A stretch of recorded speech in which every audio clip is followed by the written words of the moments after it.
it's a major problem.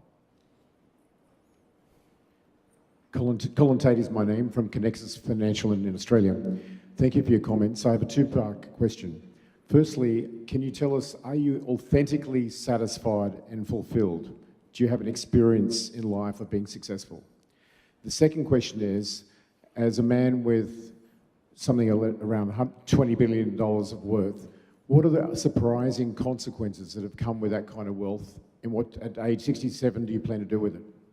Well, first of all, I don't have $200 billion in wealth. That's the amount of money I manage for others, but I do have a lot of wealth, so I can answer your question. So I don't think that success is like a lot of people believe it is, and for any really successful person. I think that everybody's always struggling. And what happens is, you just struggle at a higher level. It's like learning how to ski or play some sport, and you're just kind of doing this higher thing, but it doesn't feel like that. It just feels like I'm struggling.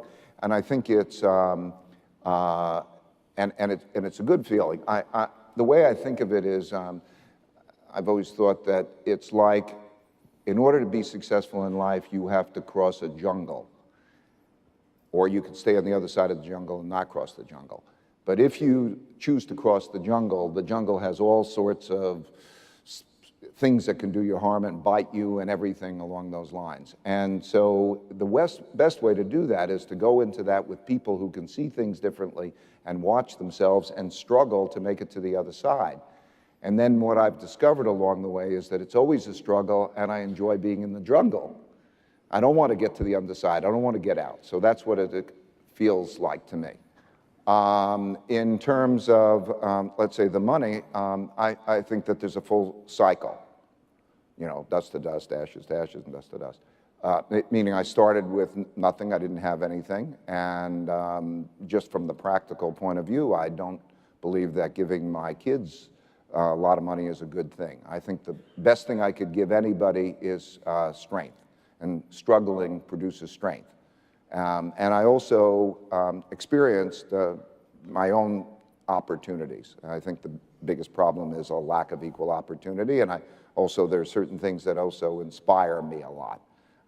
Nature, the ocean inspires me a lot. So it's fun to be able to make those kinds of contributions. You have to have that. It's not an obligation. I find that it's very difficult.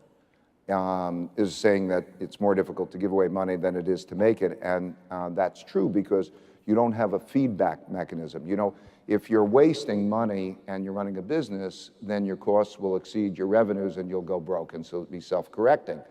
When you're dealing things philanthropically, you don't have that same kind of feedback loop, and so it becomes a challenge. But it's exciting. So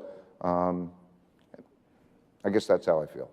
I read that you signed the Gates-Buffett pledge to give away half of your fortune. Yeah, and I thought that I did.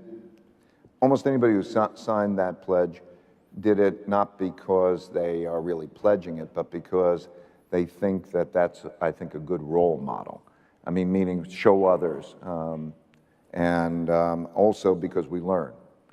These are people who have to give away significant amounts of money, so there's an education that comes from that. And I also admire those two people a lot.